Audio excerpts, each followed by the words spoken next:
आयतार 24 मार्च जेजूच्या कोश्टांचो आयतार ओ ताळयांचो आयतार।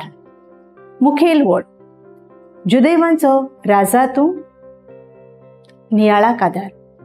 ताळयांचो आयतार कोरेस्माच्या मुखी सोमानाची सुरवात। आजमोनांत हाडुया जेजूक राजापुरी येवकार मेळता।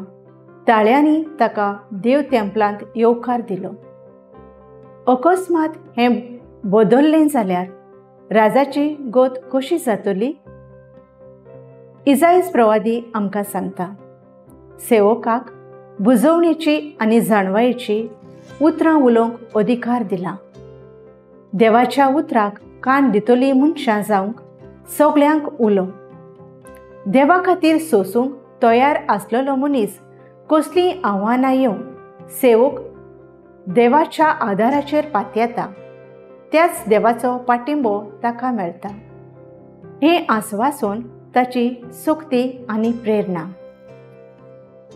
आयच्या शुभ वर्तमानांत आमकां थावेन जाता जेजूक पिलाता मुखार हाडलो तो राजा काय म्हूण ह्या प्रश्नांचो जबाब ताका दिवचो पडटा। जेजू तरी आसतना ल्हानवीक जाता। खरो राजा जेजू पूण मरणाचें फर्माण घेता।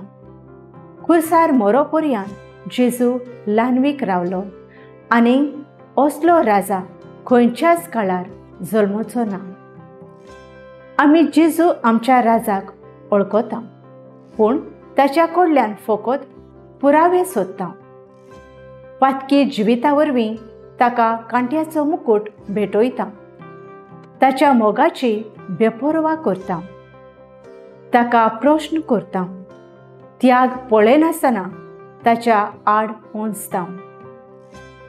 आमचो राजा जेजू आमकां सोडवण दिता पूण ताची सोडवण आमी नाकारता आनी देवचाराचो पाटलाव करता।